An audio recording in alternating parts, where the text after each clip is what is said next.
What's up, y'all? This is Ballin' with Blizzy. Today we're going to jump right into the Underdog ADP for Best Ball 2025, and we're going to look at some of the players at each position that I believe are ranked too far apart, starting with quarterback. So if we jump on over to Underdog Fantasy, you can see the rankings here. We are going to start with Dak Prescott and Matthew Stafford. And why Matthew Stafford and Dak Prescott? Because they're really similar archetypes this year. Matthew Stafford is going to be a pocket passer. He's not going to run very much. Dak, his running days are long over, especially after multiple injuries. And Matthew Stafford, as you see, is going here at 156. And Dak Prescott is all the way up at 113, 114, over 40 spots of ADP difference. And I heavily disagree. So if we look at what these guys did last year, Dak in points per game finished as QB 22. Matt Stafford finished as QB 30 in points per game. But I think that comes with a pretty important caveat. Obviously, Dak only played in 8 games to average at 15.6. And Matthew Stafford had his worst year ever at under 14 points per game. But I think a lot of that was due to the offensive line. And I also think that Cooper Kupp being a shell of himself, as well as Puka Nacua being in and out of the lineup, really hurt him. And that O-line was just brutally bad. They were mixing and matching, and they never really had continuity on offense at all. So if we go over to Caesars Sportsbook, I was looking at some of these props, and I think this will give you a great indication as to why these guys should not be 43, 44 spots apart. Dak Prescott in Vegas is projected to throw for right around 3,800 yards. 3,850 and a half is the over-under. And if you look at Matthew Stafford, not too far behind, 3,750 and a half, 100 yards behind Dak. And then if we jump over to the touchdowns, Dak once again has a very slight lead, 25 and a half compared to 23 and a half. But I think systemically, when you talk about adding Davante Adams to Puka Nacua, that creates a really formidable duo. And of course, you have CeeDee Lamb and George Pickens on the other side. But even George Pickens goes about 20 spots or so after Davante Adams as the wide receiver 2 on the Rams. So when you really break this down, Vegas thinks these guys are going to be pretty close. I mean, you talk about 100 yards, that's 4 fantasy points. You talk about 2 more touchdowns, that's 8 fantasy points. So you're talking about, 10 to 12 fantasy points more projected for Dak Prescott. And there's no way on earth that can be justified by him going 43 spots of ahead of Matthew Stafford. Now, obviously, they both play indoors. They both play in pretty competitive divisions. But I just think overall, when you look at what the Rams did and they made Davante Adams a priority, they're adding him in along with Puka Nacua. That's going to be one of the most formidable duos in the NFC this year. And I think, 100 out of 100 people are taking that duo over the duo of Lamb and Pickens. So I really think that if you're stacking, you want to get Dak on the Cowboys stacks, but why not prioritize, stacking one of your other receivers or tight ends with their quarterback, and then waiting a little bit longer, and even possibly backstacking Matthew Stafford with the likes of Tutu Atwell and Tyler Higbee. And even if you want to get a little rookie in the mix, you can go with Terrence Ferguson as well. But I just think Matthew Stafford is severely underpriced, especially when you compare him to where the market is taking a guy like Dak Prescott at 113, 114 ADP. Now, one other thing that I want to point out when you talk about comparing the Rams offense and Matthew Stafford to the Dallas Cowboys offense with Dak Prescott, let's jump over to this chart by Hayden Winks. Now, you can ignore the running backs, but he put out this chart after the implied point totals for every game were released following the NFL schedule release in May. If you take a look here, Buffalo, Baltimore, Detroit lead the NFL in projected points based on Vegas totals this year at above 25 to 27 for all 3 of them. But I want you to look down here. The Rams are projected to average 24.5 points per game. Really goes to, I think, my point of the fact that they're going to have an explosive offense. Obviously, the 2 wideouts that I've named. And then you've got Kyron Williams, and of course you got the two young guys in Blake Corum and Jarquez Hunter backing him up. But then you got to come down here to this light red shaded Dallas Cowboys. They're pretty much league average 22.5 points per game. And we all know, of course, the more points you can score in real life, the more points there are available to your fantasy players. So I think all in all, this really goes to show there should not be this much of a difference between Matthew Stafford and Dak Prescott. Now, if we jump back over to Underdog Fantasy and take a look at the running back position, this is one of my favorite ones to really think through. You've got David Montgomery with the Detroit Lions sitting at 71 in ADP in Best Ball Mania. And you've got a guy like Brian Robinson, a guy I'm really sneakily high on this year, at almost pick 90. He's going 88.7, basically going in that 90th range compared to David Montgomery going in that 70th range. So let's jump back over, like I just addressed, to that chart by Hayden Winks. And of course, you can say, okay, yeah, Detroit is supposed to average 25 points per game this year. But look right here. The Washington Commanders are projected to score just as many points. And you've got, of course, you can see right here that Hayden thinks that Brian Robinson is undervalued as well. Because when you think about the two backfields, right? You've got Jahmyr Gibbs, who is an ascending player. He really took over that backfield to himself last year. And then you compare it to Brian Robinson, who's not sharing the backfield with any young ascending player. He's basically sharing the backfield with a rookie in Ja'Cory Krosky-Merritt, a veteran in Austin Eckler, and then you've got a guy like Chris Rodriguez also in the mix there. But Brian Robinson is the clear lead guy and the clear workhorse. So when you go back over to Caesar Sportsbook and you compare the two, obviously they're giving David Montgomery the edge in rushing touchdowns. I don't think that's a surprise to anyone. They've got him up here all the way at 10.5, and then Brian Robinson down here at 6.5. But when you go over to the yards and really think about the workload that these two guys might have, you've got David Montgomery here at 775 yards, and then just 50 yards below you find Brian Robinson Jr. Now, I think when you're talking about how to compare these guys, I'm of the belief that Jahmyr Gibbs is going to see even a more increased workload than he had last year and the year before. And I think David Montgomery, he's starting to slip on the down slope of his prime. Whereas Brian Robinson, of course, everybody knows he got shot 2 years ago. Last year, he struggled with injuries. But on an ascending offense and a mobile quarterback, which all the advanced data shows, playing with a mobile quarterback really does increase rush lanes and rushing efficiency for the running backs in that backfield.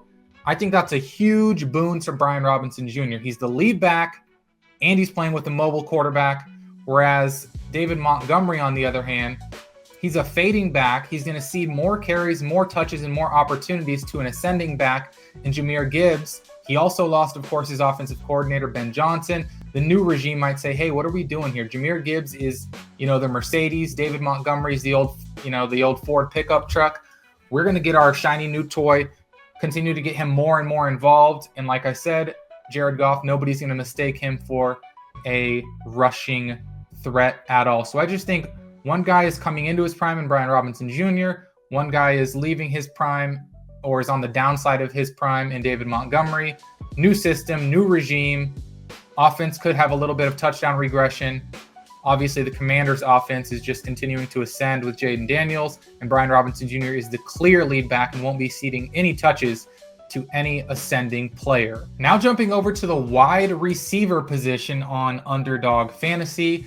This one is going to strike some folks as a little bit of a spicy take. I know it's a very divisive issue when you start talking about Travis Hunter, but I want to think through Matthew Golden, first-round rookie receiver, Green Bay Packers, when you compare him to first-round, second overall pick, Travis Hunter. Travis Hunter, of course, he has slid. He was going about 42 or 43 in early best ball drafts when the contest launched.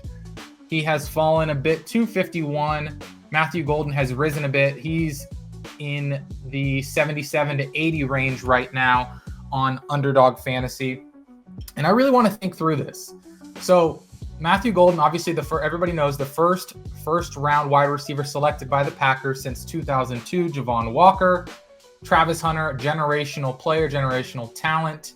But I think that comes with a caveat when people say the word generational. Obviously, he was the Heisman Trophy winner. But I think most people will remember, or maybe you don't, when he was coming out of high school as a prospect, he was considered a generational defensive back. He was being recruited by Georgia. He was being recruited by Florida State. Of course, ultimately, he went to Jackson State with Coach Prime and then followed Coach Prime over to the University of Colorado. And I think that's important because he was always seen as just this next level, unbelievable talent at defensive back. And I believe that it's really because he played with such a player's coach and a guy that he, had so much confidence and belief in Deion Sanders, why he blossomed and why he was even able to play so much offensively. And so when you think about Matthew Golden and the fact that he's, coming out of that system under Sark in Texas, he was kind of undershadowed. He was kind of playing with other pros in that system. He's going to have that same opportunity, but he's going to have an opportunity to blossom in a coach that believes in him, and he's only focused on the wide receiver position. Matthew Golden, obviously 4.29 at the Pro Day, very, very, very lightning fast in a straight line. He's going to have to get better at route running and such. When you talk about him being almost 30 picks below Travis Hunter, I just think they both got first-round draft capital. One is solely focused on the offensive side of the football. The other one, is primarily working on offense right now. But he said it. The GM has said it. They've all said it. They've all echoed the same sentiment. They expect him to play both sides. He expects to play both sides. And if there's ever a time where he cannot play both sides, he doesn't want to play football anymore because he says he loves playing the game of football at both positions so very much. And so let's go over to, once again, the Caesars Sportsbook and look at what these guys are projected for in receiving. And you see Travis Hunter is down here at 750 yards over under, and not too far behind him is Matthew Golden at 700 yards. Now, you go over the touchdowns, it's even more interesting because they're projected for the same number of touchdowns at 4.5. You see here Travis Hunter 4.5, which actually has the over to plus money. So he's projected to score just under 4.5 touchdowns. And then you have Matthew Golden here, even money on both sides, minus 115, 4.5 touchdowns over, 4.5 touchdowns under. I think these guys are going to have the same type of season statistically. And I think you could argue that Matthew Golden's going to see more opportunity because he should play more offensive snaps. He should have just as good of a route share. And the one thing that we're not thinking of is, obviously Romeo Doubs, not a target hog. Christian Watson, probably out for the year, maybe not out for the year, but suffered that late season ACL injury. And then Jaden Reed, who has, historically not played in two wide receiver sets for the Packers and has a really low snap share in general because he only plays primarily in three wide receiver sets. Golden's going to be able to get on the field. He's going to be on the field for most snaps. He should be in two wide receiver sets opposite Romeo Doubs. And then, they can obviously move him around when they have three wide receiver sets. But he's playing with a very creative offensive play caller, offensive designer in LaFleur. Obviously, Travis Hunter is as well. But Travis Hunter is playing second fiddle to Brian Thomas Jr. There is no huge alpha target hog in Green Bay. And I think that really opens up the ceiling case for a Matthew Golden when you're talking about best ball and tournament winning upside. Whereas I don't think you're ever going to get to a place, at least in the 2025 season, where Travis Hunter is outscoring, outproducing, out-targeting a guy like Brian Thomas Jr. Now let's jump over to the tight end position. And I'm not sure how spicy this take is. Some people are Kittle fans, some people are McBride fans, but I want to know what is the difference between George Kittle at 43.6 ADP and Trey McBride at 26.4. Once again, let's take a look at that chart by Hayden Winks and look at the number of points projected for the Niners and for the Cardinals. Look at the Niners here, almost 25 points a game. They're in green. They're an offense that you want to target. And then you got to, look a few spots below, about 1.5 points lower for Arizona. But I think the key thing is the players around them, right? You've got the players around them that things have changed. I expect Marvin Harrison Jr. to be an ascending talent, to have more opportunity, more schemed up touches this year. I know people get down on Drew Petzing for his offensive scheme, but I just think when you pick a guy in the top 5 overall, it's his second year, he's expected to take a big leap, right? Marvin Harrison Jr., generational prospect at Ohio State, consensus wide receiver number 1, ahead of guys like Malik Neighbors, who's proven himself as a very dominant alpha. Brian Thomas Jr., very dominant. Ladd McConkey had an immaculate rookie season. And so you're talking about, why was this guy supposed to go higher than those 3 rookies last year, and why did it not pan out? Well, they had phenomenal seasons, but I don't think it's a lack of talent on Marvin Harrison Jr.'s part. I think that really it's the offensive schemes, the offensive design. They weren't creative enough, and I think that really gave a boost to Trey McBride. Whereas on the other hand, George Kittle had more touchdowns than McBride last year, only had about 45 fewer receiving yards. They both topped 1,000. But look at what has vacated the San Francisco offense, right? Debo in his, 120 touches from last season. Obviously, Christian McCaffrey is going to come back, and he's going to be a huge part of the offense. But when things were spiraling last year, Brandon Ayuk was out, poor efficiency from Debo Samuel, Christian McCaffrey was out. That brought the whole offense down. That drags the entire offense down. And so when you're talking about George Kittle coming back, the offensive environment is going to be better. And then you're talking about, really, he's competing with targets to start the season with Christian McCaffrey out of the backfield, and then receivers like Jawan Jennings and Ricky Pearsall. And then even when Ayuk does come back, he did not look right last year. So he's going to need time to get himself into shape. And I just think really the number 1 target in that pass game for this season is going to be George Kittle. And I think there's an argument where Trey McBride, yes, he's still going to be dominant. Yes, he's still an absolute dog, but he's going to cede far more touches, I think, and targets to Marvin Harrison Jr. this year as they look to really make good on the guy that they selected 4th overall. So let's jump back over to Caesars Sportsbook now and look at the receiving numbers for both McBride and Kittle. And I think this is probably the best one of the 4 examples. I feel firm in all 4 that I've looked at by position, that I've studied. But you look at George Kittle right here, 875.5 yards. Trey McBride, 875.5 yards. You go to the touchdown department. We all know Trey McBride, notorious non-touchdown scorer. And you take a look at this, and you've got George Kittle, 6.5 touchdowns on the over-under. And you've got Trey McBride, 4.5. So they're projected for the exact same number of yards. George Kittle projected for 2 more touchdowns.